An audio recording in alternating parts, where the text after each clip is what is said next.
Hello foodies, welcome to ஹிந்து ஜாஸ் book. இன்றைக்கி நம்ம கிச்சனில் சூப்பரான ஒரு ஸ்நாக் ரெசிபி தான் செய்ய போகிறோம். எல்லோரும் விரும்பி சாப்பிடக்கூடிய எக் 65 ரொம்ப சிம்பிளாக டேஸ்டியாக எப்படி செய்யலாம்னு பார்க்கலாம். வீடியோக்கு போகிறதுக்கு முன்னாடி என்னோடய சேனலை புதுசாக பார்க்குறவங்க கீழே இருக்கிற ரெட் கலர் சப்ஸ்கிரைப் பட்டனை மறக்காமல் ப்ரெஸ் பண்ணிவிடுங்க. கூடவே பெல் ஐக்கானும் கிளிக் பண்ணிவிடுங்க. எக் 65 செய்கிறதுக்கு நான் ஒரு 5 முட்டையை பாயில் பண்ணி எடுத்திருக்கேன். இது 2 பேருக்கு செய்கிற மாதிரியான அளவு எடுத்திருக்கேன். உங்களுக்கு எவ்வளோ அளவு வேணுமோ அதுக்கு தகுந்த மாதிரி முட்டையை பாயில் பண்ணி எடுத்துக்கோங்க. இந்த முட்டையில் இருக்கிற மஞ்சள் கருவை தனியாக எடுத்து வச்சிடலாம். இதே மாதிரி எல்லா முட்டையிலேருந்தும் மஞ்சள் கருவை தனியாக எடுத்து வச்சிடுங்க. இப்போ எல்லாமே எடுத்தாச்சு. இந்த வெள்ளை கருவை ஃபைனாக சாப் பண்ணி எடுத்துக்கலாம். எந்த அளவுக்கு ஃபைனாக சாப் பண்ண முடியுமோ அந்த அளவுக்கு ஃபைனாக சாப் பண்ணி எடுத்துக்கோங்க. அதுக்குன்னு மிக்ஸிலெலாம் போட்டுறாதீங்க, அப்புறம் ரொம்ப குழஞ்சி போயிடும். பாருங்கள், குட்டி குட்டியாக அழகாக க்யூப் ஷேப்பில் கட் பண்ணி எடுத்தாச்சு.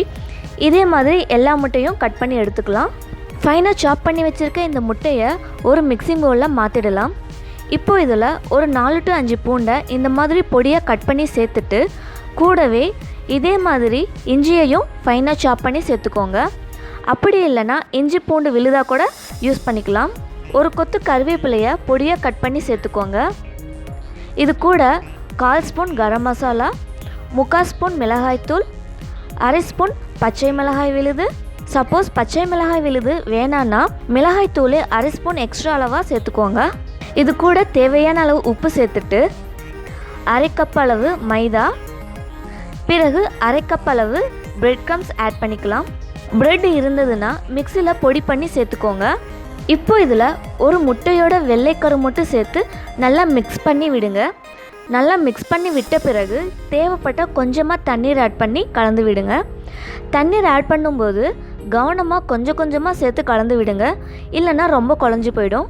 சேர்த்துருக்க எல்லா இன்க்ரீடியன்ஸும் முட்டையில் நல்லா ஒட்டுற மாதிரி கலந்து விடுங்க. ஏன்னா முட்டை வலுவலுன்னு இருக்கிறதால மைதா மசாலாலாம் முட்டையில் ஒட்டுறதுக்கு கொஞ்சம் நேரம் எடுக்கும். போண்டாக்கு எடுத்து போடுற மாதிரியான கன்சிஸ்டன்சியில் இருக்கணும். இந்த மாதிரி ஃப்ரை பண்ணுறதுக்கு தேவையான அளவு எண்ணெயை நல்லா சூடு பண்ணிவிட்டு இந்த எக் 65 சின்ன உருண்டையாக பிடிச்சி ஆயிலில் சேர்த்துக்கோங்க. இது டக்குன்னு 2 நிமிஷத்தில் ஃப்ரை ஆகிடும். எல்லா சைடும் திருப்பி போட்டு ஃப்ரை பண்ணுங்கள். சப்போஸ் எக் 65 ரொம்ப கிறிஸ்பியாக வேணும்னு நினச்சிங்கன்னா இது கூடவே கொஞ்சமாக கார்ன்ஃப்ளவர் மாவு சேர்த்து மிக்ஸ் பண்ணி ஃப்ரை பண்ணிக்கோங்க. பாருங்கள், நல்லா ஃப்ரை ஆகி கோல்டன் ப்ரௌன் வந்துடுச்சு. இப்போ இதை எடுத்துடலாம். இதை நீங்கள் எக் 65 மாதிரி செய்யாமல் இதை முட்டை போண்டா மாதிரி கூட சாப்பிடலாம். இது கூட டொமேட்டோ சாஸ் வச்சு சாப்பிட்டா ரொம்பவே சுவையாக இருக்கும். இப்போது எக் 65க்கு டேஸ்ட்டுக்காக ஒரு லேயர் கோட்டிங் ரெடி பண்ணிடலாம். அதுக்காக ஒரு பேனில் 2 ஸ்பூன் அளவில் எண்ணெயை சேர்த்துட்டு எண்ணெய் நல்லா சூடாகி வந்ததும் 1 ஸ்பூன் பொடியை கட் பண்ணின பூண்டு, கூடவே 2 காய்ந்த மிளகாயை சேர்த்துடலாம். பிறகு இது கூடவே ஒரு கொத்து கருவேப்பிலையை சேர்த்து பூண்டு நல்லா வதங்கி வர அளவுக்கு வதக்கி விடுங்க.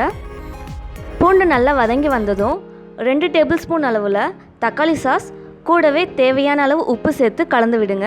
சப்போஸ் எக் மஞ்சூரியன் மாதிரி செய்யணும்னா இதில் வெங்காயம், தக்காளி, கொடை மிளகாய் சேர்த்துட்டு கூடவே 2 ஸ்பூன் அளவு கார்ன்ஃப்ளவர் மாவை தண்ணியில் கரைச்சி சேர்த்து மிக்ஸ் பண்ணி விட்டுருங்க. அவ்வளோதான், எக் மஞ்சூரியன் ரெடி ஆகிடும்.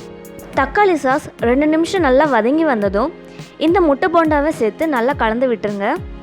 இந்த முட்டை போண்டாவில் சாஸ்லாம் சுற்றியும் ஒட்டுற மாதிரி நல்லா மிக்ஸ் பண்ணி விடுங்க. இந்த சாஸ் சேர்த்து சமைக்கிறதால இந்த எக் 65 இன்னும் பயங்கர டேஸ்ட்டாகவும் இருக்கும். கடைசியாக கொத்தமல்லியை தூவி கலந்து விட்டு ஸ்டவ் ஆஃப் பண்ணிடலாம். அவ்வளோதான், நம்மளோட சூப்பரான டேஸ்டியாக எக் 65 ரெடி ஆகிடுச்சு. இது செய்கிறதுக்கு 10 நிமிஷம் கூட ஆகாது.